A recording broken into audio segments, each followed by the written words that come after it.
Alright, how is everybody? You guys should be able to hear me. If you can, go ahead and give me a thumbs up so I make sure that my audio is working. You guys should be able to hear me. If you can, go ahead and give me a thumbs up so I make sure that my audio is working. Alright, how is everybody? You guys working on my. If you can, go ahead and give me a thumbs up so I make sure that man, I got too much stuff going here. I got me turned on too many places, guys. There we go. I thought I had that all checked out. Hold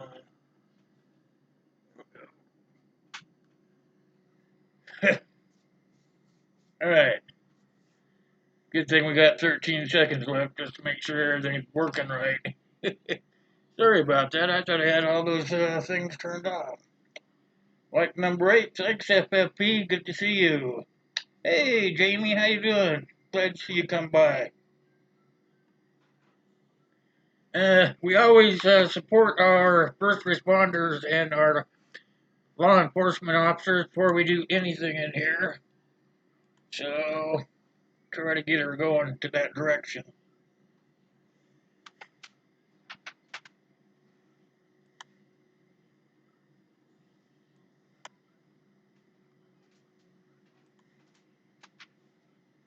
Uh,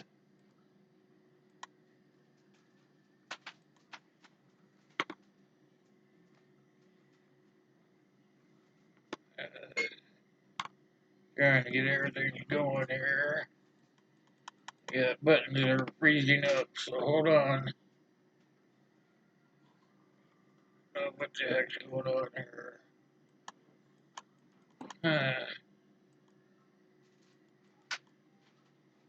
Well, you guys gonna have to hold on a second. I'm gonna have to go out and come back in.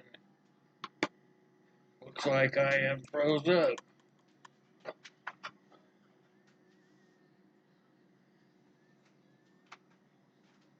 Alright, who put the kibosh on me here? I'll be right back, you guys. I don't know what's going on.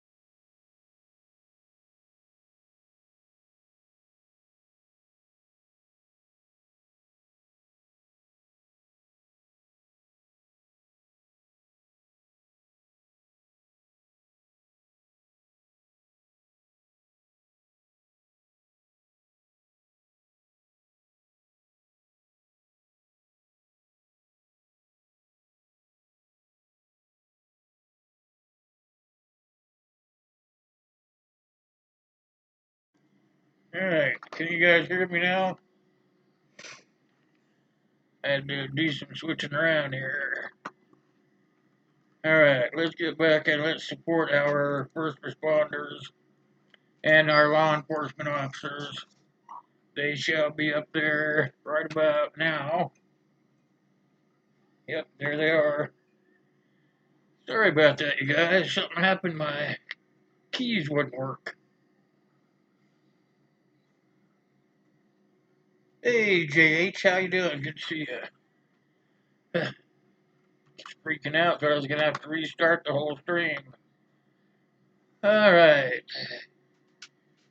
Let's see. Make sure everything's turned off. All right. Tonight we're gonna talk about agro-terrorism. How many folks of you have heard about agro-terrorism?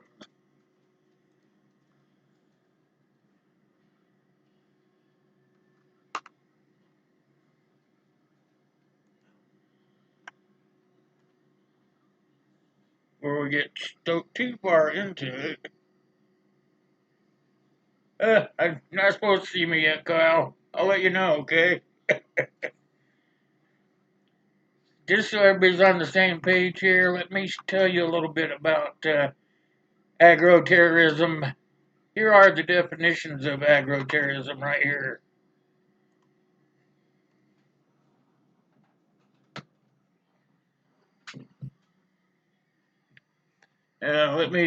My eyes are bothering me today, but I'll try to get through this for you guys. Oh, I got the same one up there twice. I'm not supposed to. So, oh yeah, there we go. I do have the right ones up there. Agro-terrorism is also known as agri-terrorism. It's a malicious attempt to disrupt or destroy agricultural industry and food supply system. It's they do it through the population of it. The malicious use of a plant or animal pathogen to cause a devastating disease in the agriculture sectors. It's closely related to concepts of biological warfare and also of I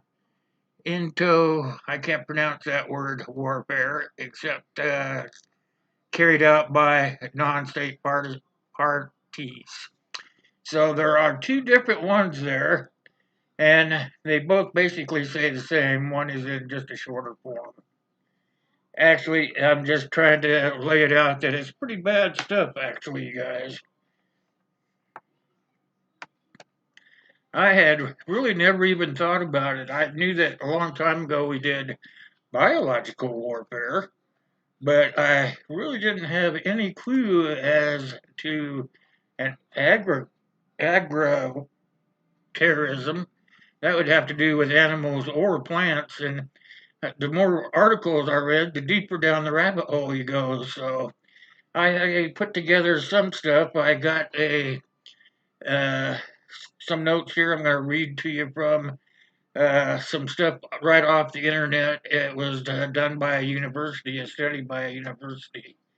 The upside for it all is that last year the president did sign a bill, and it's called Bill Number HR 1238, and it's called Securing Our. It's Securing Our Agriculture and Food Act, and he signed that off so that the Congress and the Senate could work on coming up with prepared plans to keep that from happening. Because actually, anyone that would want to do harm to our ecosystem, like the agriculture or even the food, like the beef and the chickens and stuff, they would actually just have to fly over an aircraft and like spray it all out there, and we wouldn't even know it was going on. So there is now the houses are having universities do studies to find out what we can do to keep that from happening in the future. They're actually saying that the security of our future in the 21st century is going to be a real challenge. So agriculture is actually the backbone of our economy, and most people know that. And it's uh, could be any cleared pathogen, which is a airborne. It could be airborne. It could be in the feed. It could be in the. They could do it into the seed system, whatever pathogen. And it is actually, and if they were to get that into our system, it would be irreparable. I mean, because it would just spread like almost like the measles did. So it's just a terrible thing. An attack would have a huge impact on our society. A major agro-terrorist attack would probably have a substantial economic uh, repercussions, like suppliers, transporters, and distributors, or even restaurant chains would be taken into account, and the physical downstream effects of a deliberate act of sabotage would be uh, multi-dimensional, reverberating through other sectors of the economy and ultimately impacting our consumer process. That means what we would get at the store. we could be buying contaminated meat or contaminated food from the fields and stuff and not even know it. It'd be contaminated and we wouldn't even know about it. They're saying that only 15% of Americans actually work in the agricultural or livestock industry, and that we are we rely on those industries. They're about 1/6 of what we rely on. That works out to about 13% of our domestic product that we put out. So it's important, if they wanted to do something to us, they could do that and we wouldn't even know it. So yeah, I really never even thought about it. I thought about chemical warfare, but this is even different. We as preppers, or even people that are just starting to prepare or whatnot, they're going out on their own and they're doing homesteading and whatnot. And if they were to go out to buy livestock or chickens or goats or whatever they need on their homestead, they could be buying infected animals, not even know it. So if you get infected animals and you don't know it, and you start having to decide what to do with them, you would have to any of the uh, born of those animals would have to be put off into a contamination-free area and put over there so they could be watched for signs of the sickness, of becoming sick and whatnot.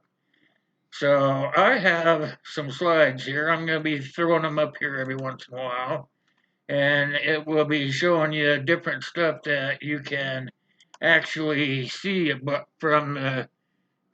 They're telling you what the preventive measures are, what the response measures could be, and then there a little explanation over on the other side. There was another line in there too, but I cut that part out. It was asking whether or not it would be able to be passed on airborne or from, uh, like us, just by touching each other in the feed or whatever. And almost every box said yes. So I just cut that out of the slide and just gave you the preventive measures or the response to the measures. And these were all done by the college in Pennsylvania, the University of Pennsylvania, I believe it is. And it was a big spread they put out. Now, there are significant vulnerabilities. My mouth is not working tonight. Let me get a drink here.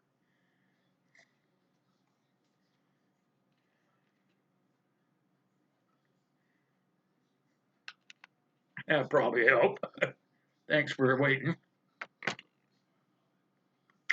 The significant vulnerabilities exist, such as concentrated or intensive contemporary farming practices.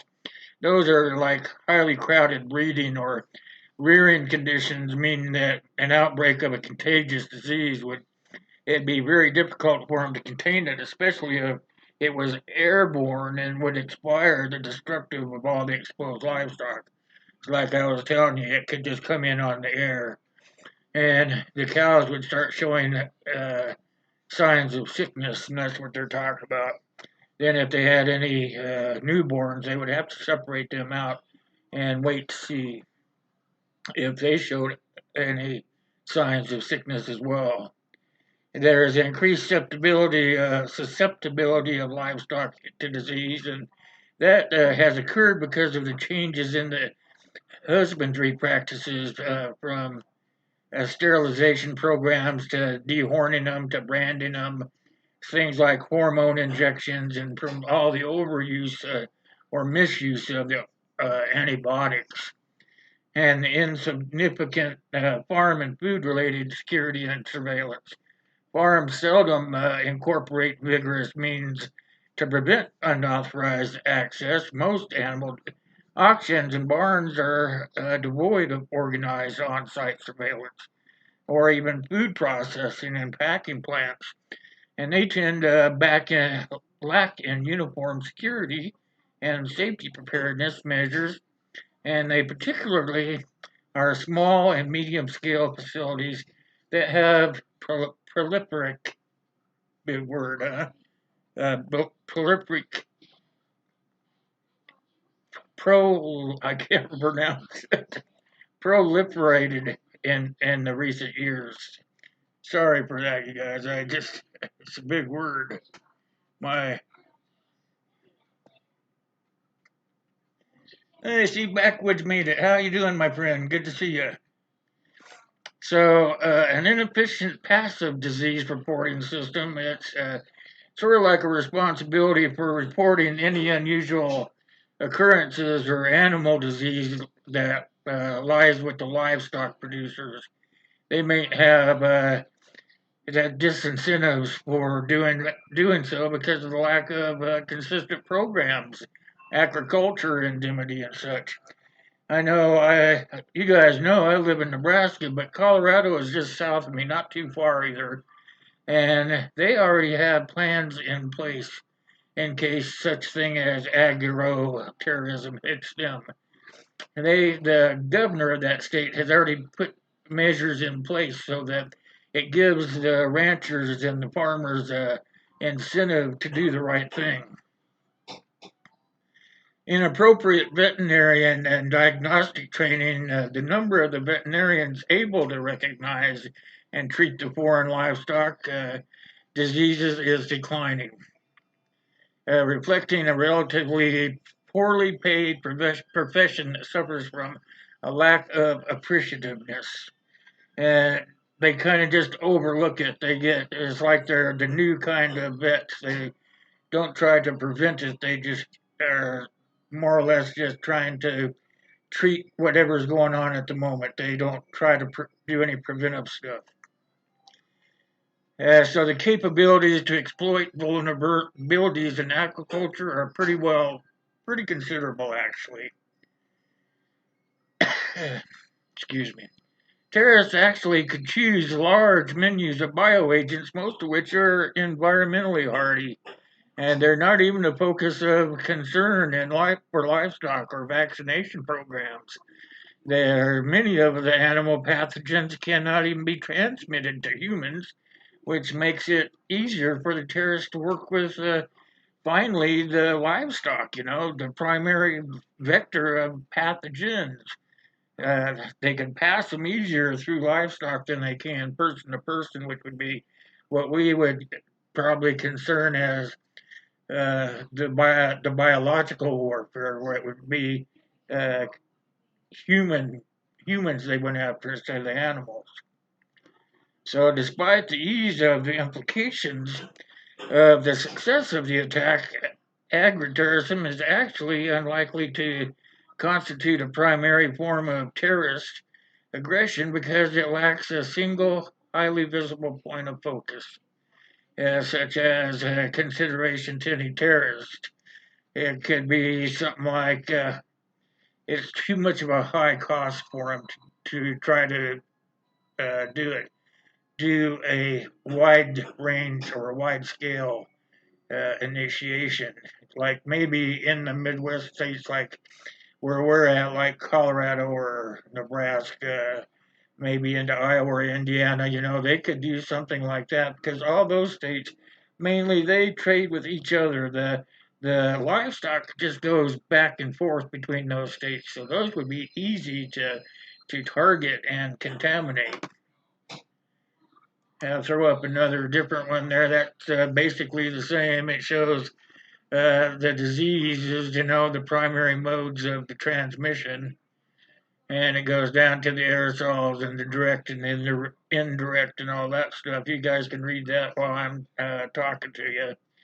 So, conducting a comprehensive needs analysis to determine appropriate investment requires federal emergency management infrastructure.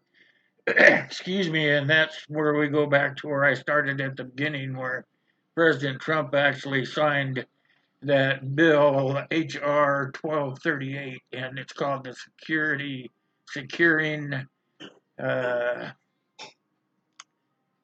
Agriculture and Food Act. That's what it's called, and he signed that off last year. So the Congress has been putting the workload on all the colleges for them to come up with a plan to be prepared. So, increasing the number of state and local personnel with the skills to identify and treat exotic, foreign, and animal diseases would help a lot. And assessing or how to foster more coordinated, standardized links, they're saying would be even better. And that's where I was going back to trying to tell you that most of the states around me, like Colorado, Wyoming, Nebraska, probably Kansas, parts of Texas, anywhere where the livestock is just moved from place to place after they breed and whatnot, those places need to be started to be trained so that they know how to deal with it after it happens in their vicinity where they live or work. So focusing attention on the issues of law enforcement. That's all comes into being the trained ones, revisiting the effectiveness of the passive disease, which is a voluntary, reporting the system, especially in providing more consistency and indemnity, stuff like that. They're saying that most folks, even if you're not a farmer or a rancher, uh, don't work in the industry, but you know your area real well. You know how everything moves in and out of your area. They're asking the public to actually uh, pay attention, and if they see anything out of the ordinary, that they should report it to their local law enforcement agency. Even if they don't think it's important, it may be important to someone else. Like I said, they do have several of the colleges, the larger colleges. I know the one that I'm getting most of my information from is the University of Pennsylvania, and they're doing a real large investigation of how to take care of these things. Because they're saying that in the near future, that could be a way for one of our adversaries just to say, hey, let's get out there and let's help these guys do themselves in. We went to a civil war amongst ourselves. We're going to have other countries that are going to take that we're weak and come in and try to take advantage of us any way they can, get what they can out of it. My opinion now. Everything I say is my opinion, unless I tell you otherwise. But as I feel that way, that they'll come and try to take advantage of whatever they can to get what they need out of the situation. If we're they say we're divided as a nation or whatever, so that would be something to think about.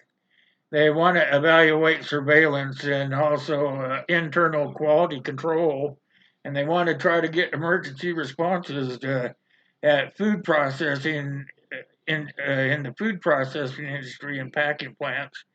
And they want to make sure that the immediate cost and improvement of the biosecurity against the long-term benefit of the instituting of the upgrades. So that comes into the money end of it. Who's going to pay for it. And like I was saying earlier, Colorado is already paying for their own. They already have, I believe it's a preparedness plan in place. I believe that's what, if I read it right, that's what they are already doing, and they're doing it on their own nickel. So I would just uh, suggest or hope that maybe each state would take it upon themselves to get prepared. It's basically just be prepared. If it doesn't happen, that's plus, right? But if it does happen, you need to be prepared for it. Am I going too fast for you guys? I'm going to take a drink so you guys can catch up if you need.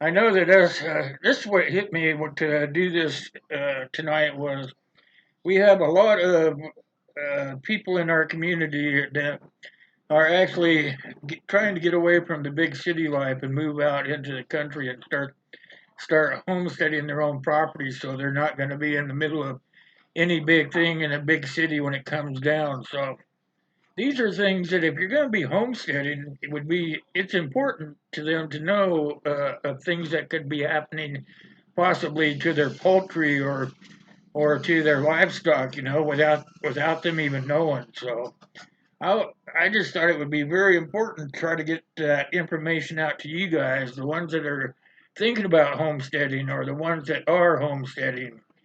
It's uh, pretty devastating what they could do to us right behind our backs. I mean, they could even get into our grain and stuff like that. So it's kind of, I thought it was kind of important.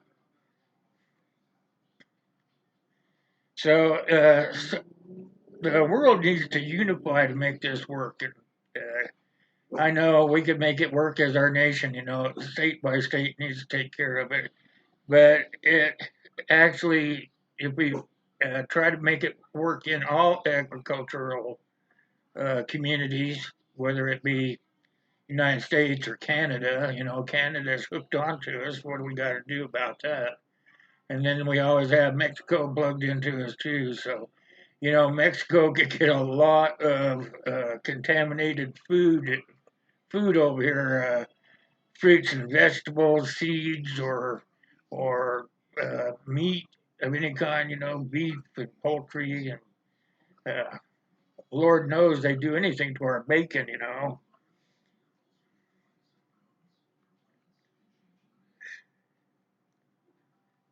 Oh well, okay.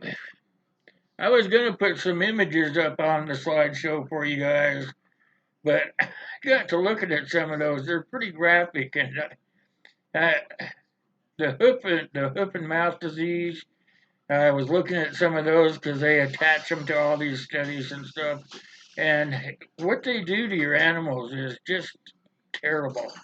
I mean, I didn't even want to put the pictures up because they were just pretty well disgusting.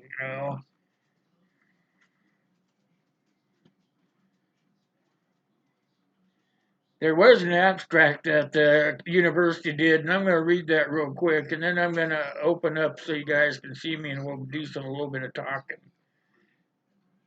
Take some comments from the chat and talk about whatever's going on. But the abstract for the whole thing is this, and this information came from a company called Rand, and they are working with the University of California. So I'm just going to read it outright, and because I don't want to get it wrong.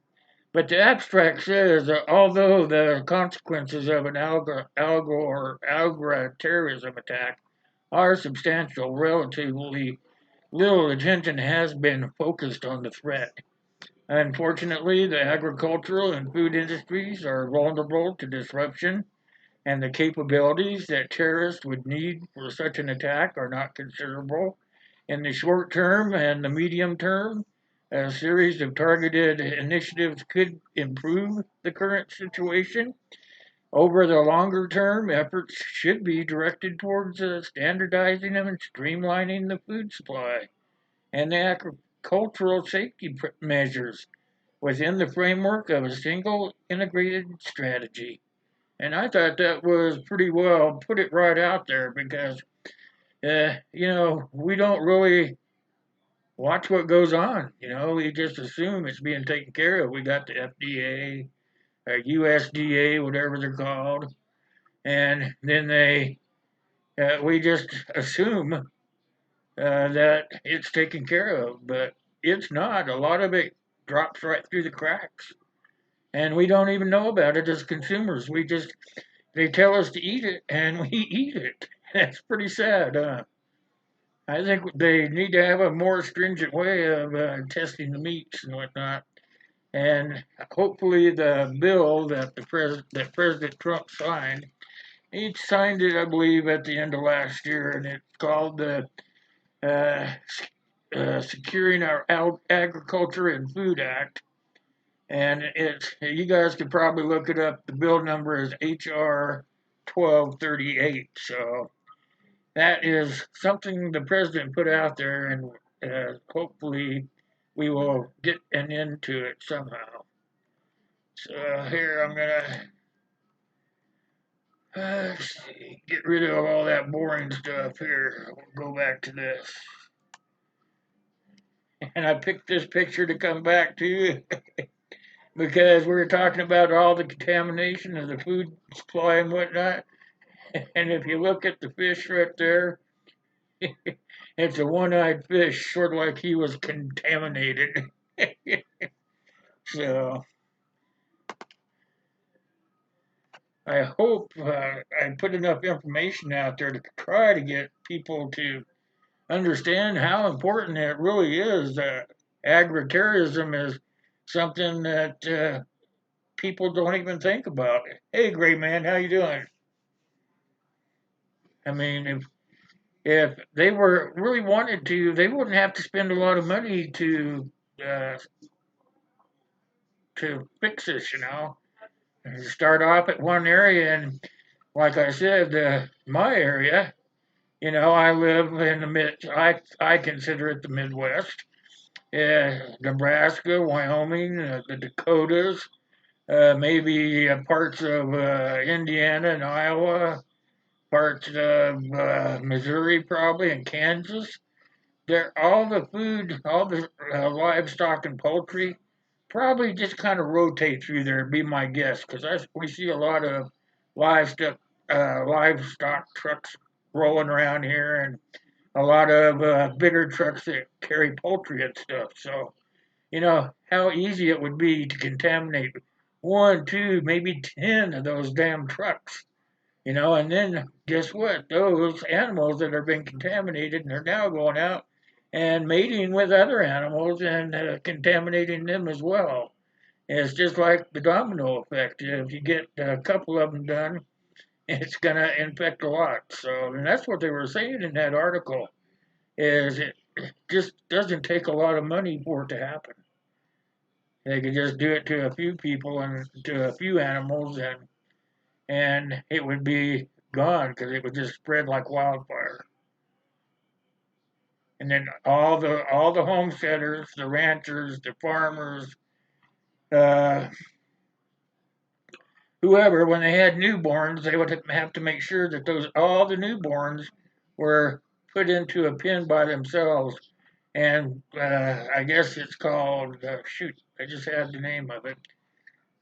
Quarantined until they could see if there was going to be any signs of sickness coming through. Corsair Trainer, how are you doing, my friend? Good to see you. How you doing, Steve?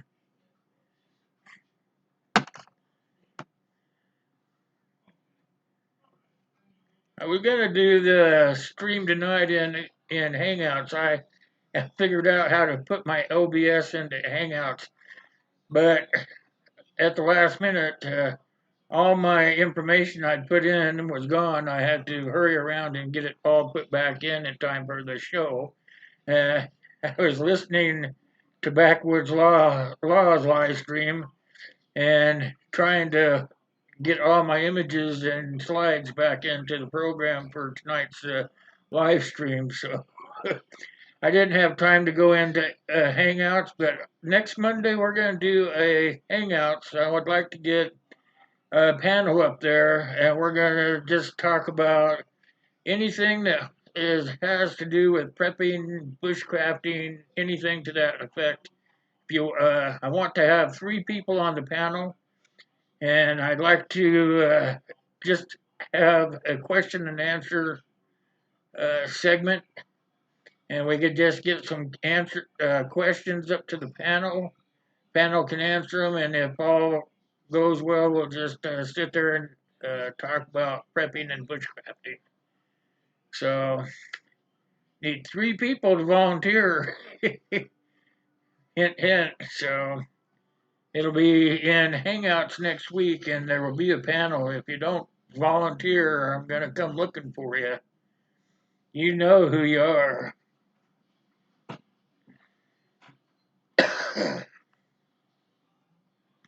Okay, any questions or comments?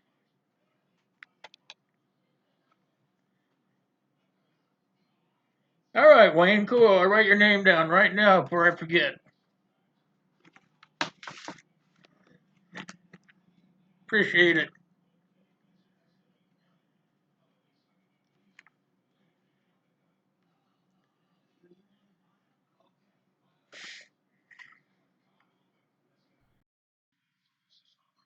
Hey, old man, how you doing? Good to see you, my friend.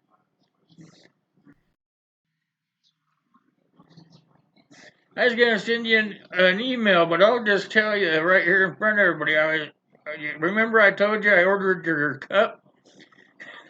I was trying to give you a special cup. I tried to put a ship on the front of it, the way you asked me to in gray, and I sent it to the printer. Well, the printer turned around and sent it back, said he wouldn't do it because it was a copyright infringement. So I'm gonna have to give you one of the regular ones. It'll be on the way, trust me. And I've got your other thing in the package to come to you. I do have this. It's coming to you, old man. I just haven't got to the post office yet. I'm really behind on a bunch of my stuff. How you been, Gray Man? Good to see you.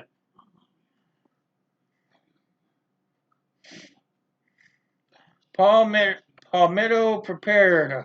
It's good to see you, my friend. How are you?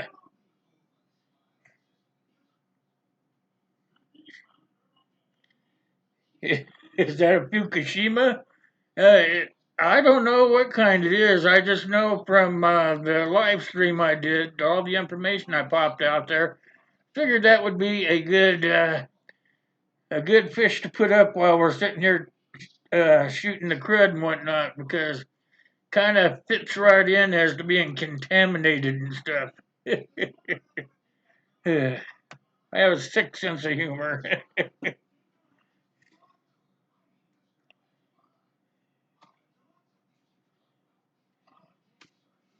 I don't think is that. Do you think it's a Fukushima?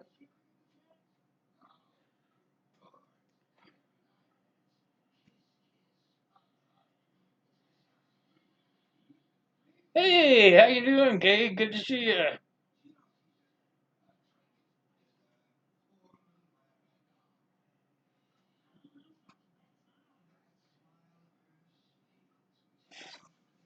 I didn't see you come in. You already catching lots of fish there, Gray Man? Cool beans. Turn that sound down a little bit.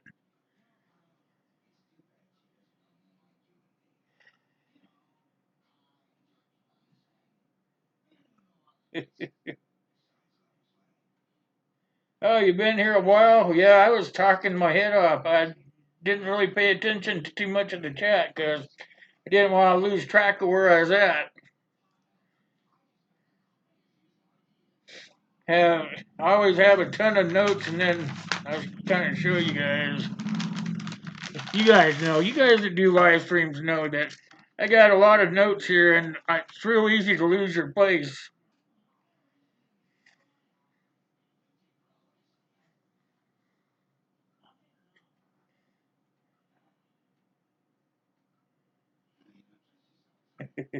It is definitely ugly, Jamie. How'd you like to get something like that on the tip of your pole? Right on on a small uh, salmon egg hook or something. I don't know if you guys know what those are. They're teeny tiny, just big enough for one salmon egg, and you throw it out there and let it drift around. Hope a big one comes up and swallows the whole damn thing. Hey, Robert, good to see you, my friend. How are you?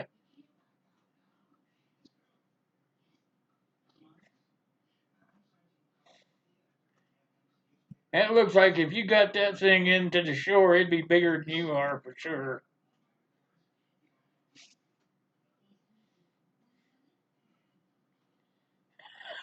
Cut the line and go home? Yeah, I'd be afraid that I get that thing in, it'd probably try to eat me too, Jamie.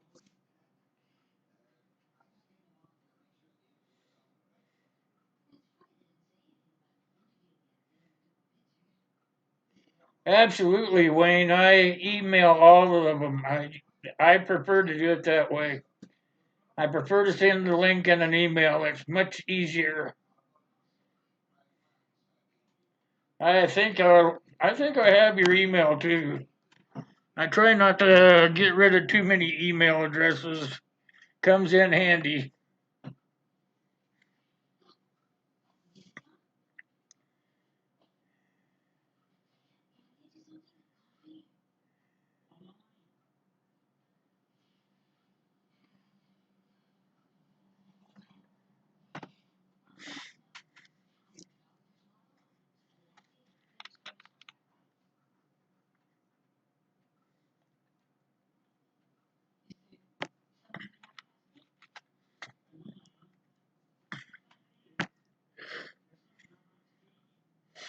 What's everybody was anybody up to today? I mean, it was a beautiful day here. I went out and cut some boards in the garage and kind of dinkered around all the house and found I had a leak outside on my faucet.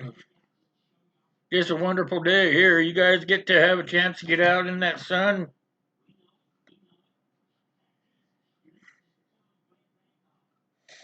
Fuel in the belly.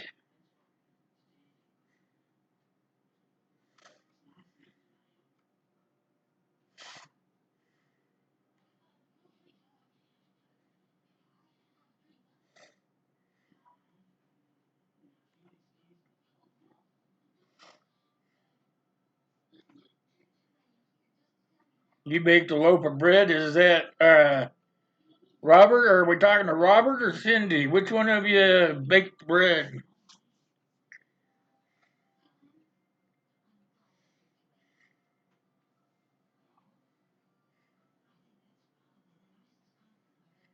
I'll take care of you, Wayne. I'll make sure that you get an email, okay?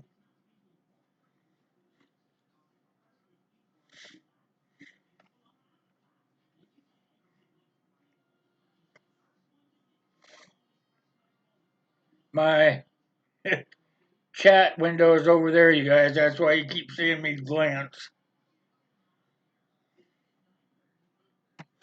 I guess I could use this other thing and keep you guys amused.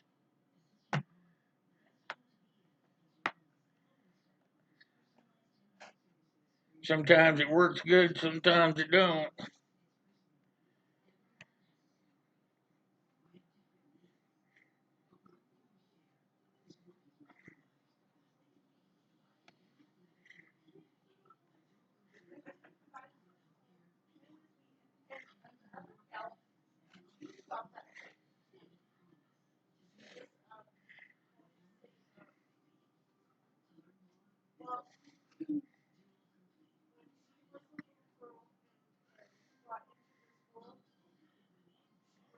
What if you sent a picture taken by the person who wants it on their cup? Yeah, maybe. Yeah, maybe, old man. I thought for sure it was being out. They told me it was going to be printed, and then a couple of days later, I got another email saying, "Oops, the printer wouldn't take it." So I was waiting for today's live stream so I could ask you, you want the Monkey Wrench crew or do you want the Just in Time logo?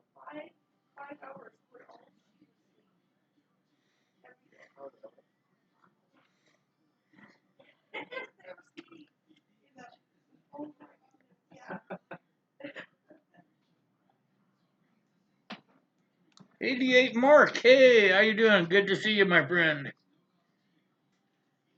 He is, you guys, I know this isn't our network stream, but 88 Mark is trying to get to 1500. He's got a giveaway going for his 1500 giveaway, but he's having a hard time inching up there to that number. So if you guys could get over there and help him out, I'd appreciate it.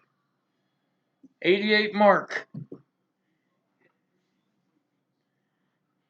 He's getting frustrated, you guys. Help him out. If you're not already familiar with his channel, go check it out.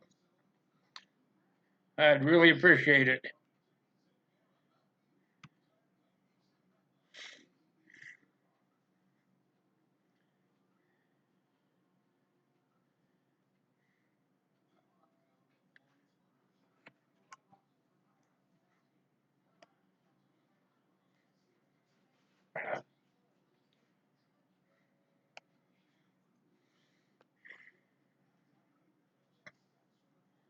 There we go. Now I can kind of look at you guys and talk. Maybe this thing works right.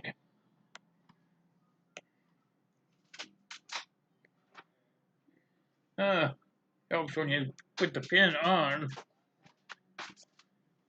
There we go.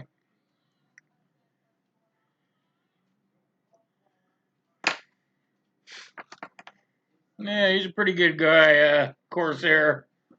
He's a pretty good guy. You should go over there and check out his channel. He has some interesting stuff up there.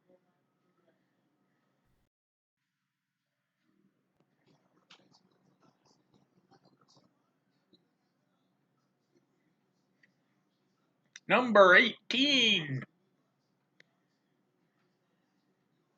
You better start making some videos if you want people to come over there for sure.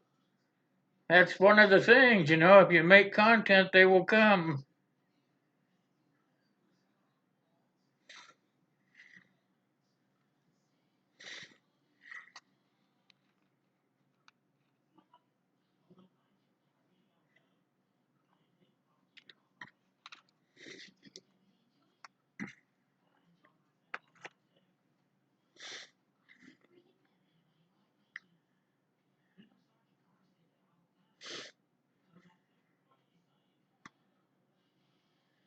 I told you guys that only 15% of Americans work in agriculture and livestock, right?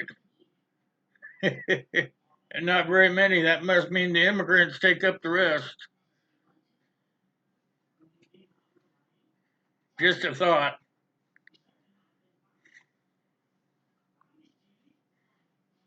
If you film, they will come. There you go, Palmetto, I'm sorry.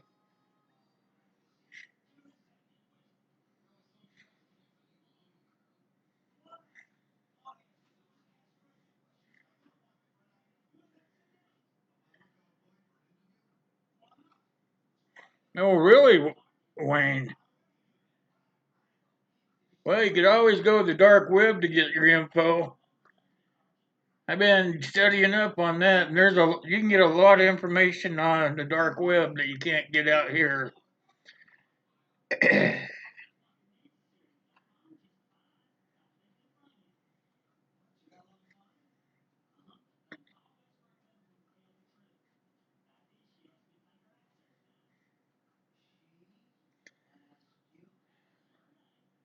Yeah, the dark web.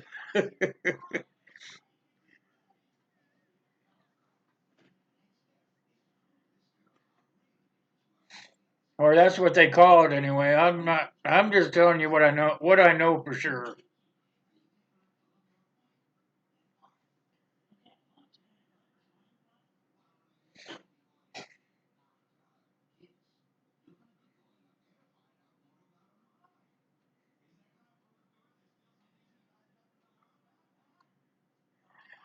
You probably could, Wayne. That's why I haven't gone there yet. I'm afraid that I'll catch something there. They say it's kind of safe. They say it's safer than what we do out here in the regular world, but scares the hell out of me just to think about it. Potato stew? What's going on, potato stew? Have some potato stew. That'll make you sleepy.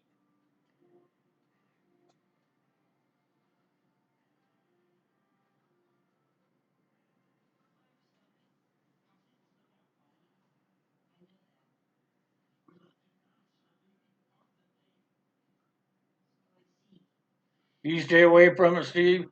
Yeah, I was just reading an article on it, or not really on it. It just came up in the article I was reading, and it was actually saying that a lot of the politicians use it, politicians and the journalists, and that's how I found out about it. I was reading an article about. I was trying to dig into this show I did tonight, and it came up.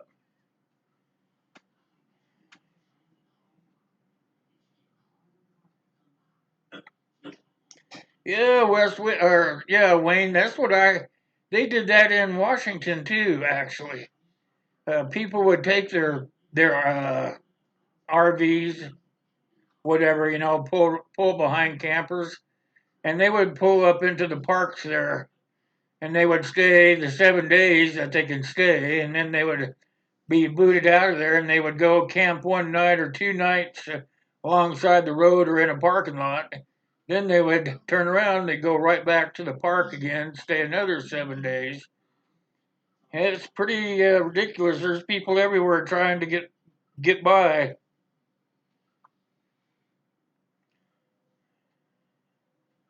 Yeah, they don't unless they have a sewage tank. That's where the only place they can dump it. There should be a law against it. They should be able to be given a citation or a ticket for it.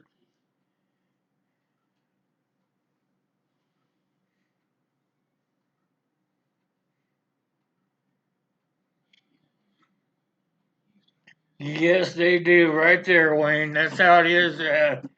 Especially the closer you get to Seattle. Have you noticed that?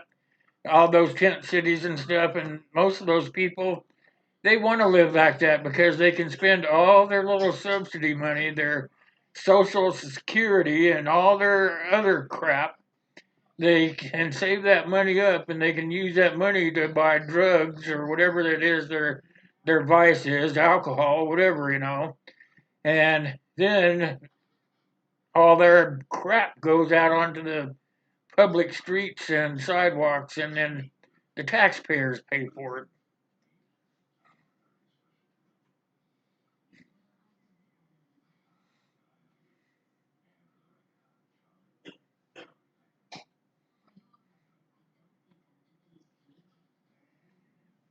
Cousin Eddie's never heard them called that, Gray Man.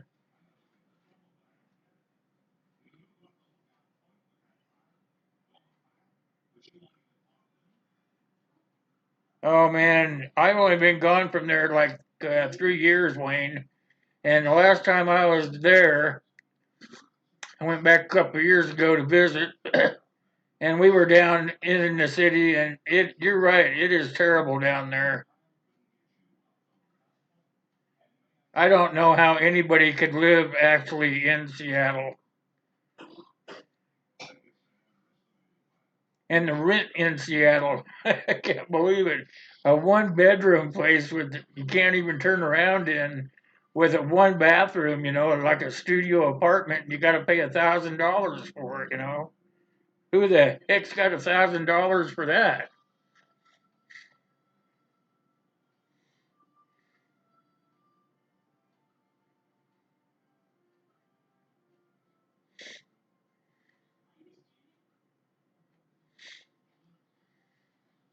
Hey, Corsair, you want to be on the panel too Monday?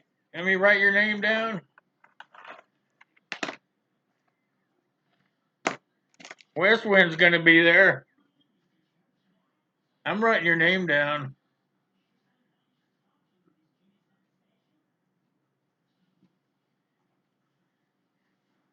You're going to have to get Mama to move things around for you again.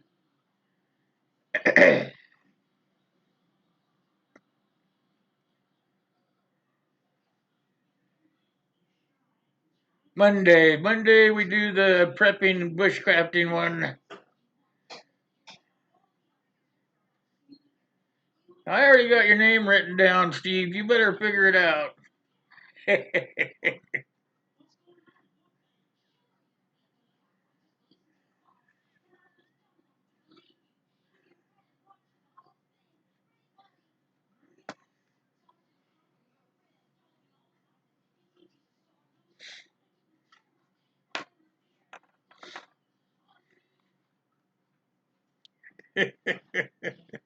Yeah. That's okay. I still got my eye on one other person here on the list, but he's being pretty quiet.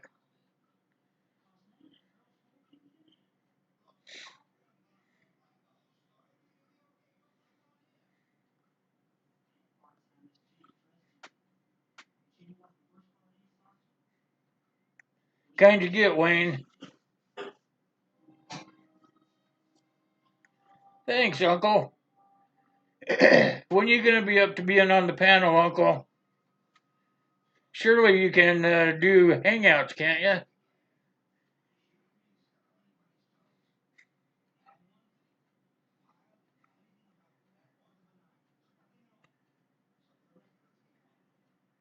I don't want to mention any names, old man, but the initials are GMO.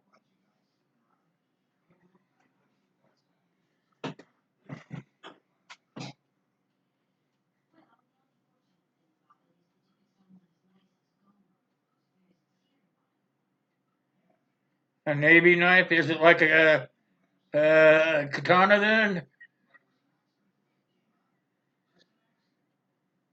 K-bar? Yeah, K-bar.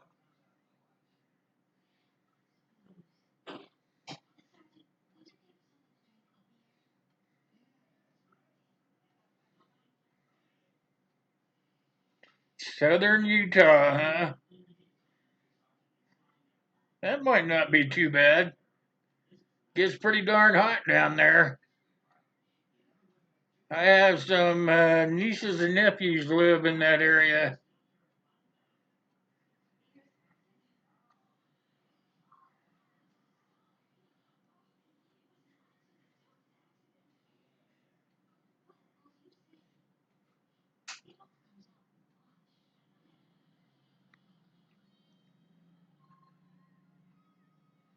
That sounds like a sweet one, Wayne. You gonna put a sheath on that, right?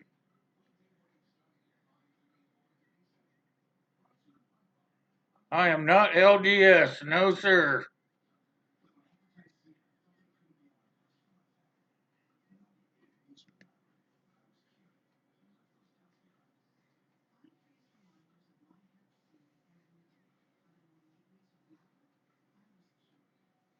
Wolverines, there you go. Yeah, Wolverines. You won't have anybody take with you though. When all hell breaks loose, Steve, you'll be saying, "Oh, where did my guys go? They all left me."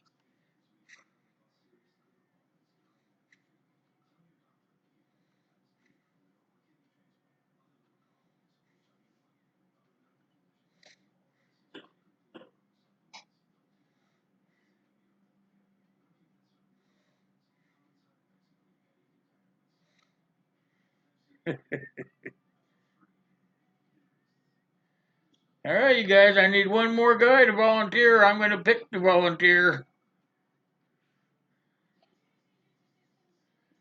How about you, Gray Man? You can have your anonymity on Hangouts, can't you?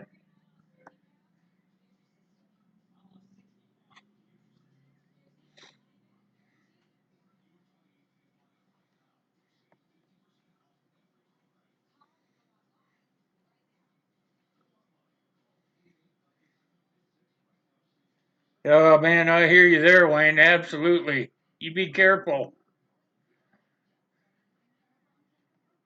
That happened to me. It was hard to get off of it.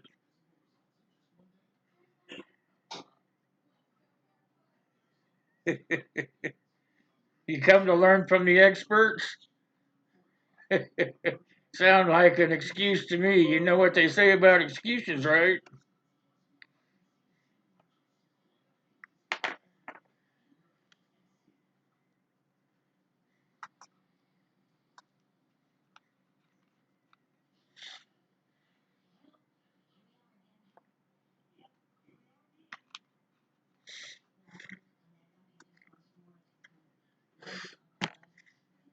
Yeah, Wayne, you should be able to get two disability checks.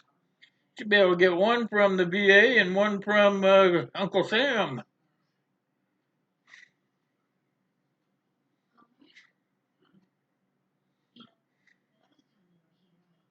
It's hard. It's tough to get on it, though. All that's behind me now, but it was hard to get there. Months and months.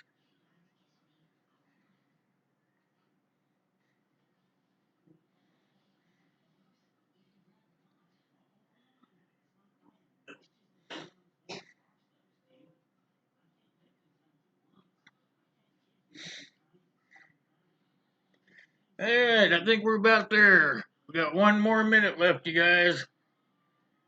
I really want to thank everybody that came. When we come on Wednesday to start the networking and the taking down everybody's name for the drawing, guess what? I should have all my stuff here. I got the audio mixer today, and I should be looking pretty good. I should be having all the cables and stuff to hook up, so everything should be good. So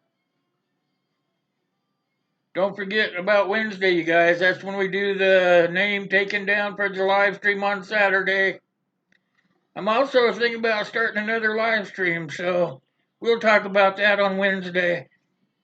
And I'm gonna have a new series coming up, and it's gonna be a surprise, but I think you're gonna like it. It's gonna come out the the first episode be up tomorrow. So till next time, you guys. Thanks for coming by. I'll see you out there.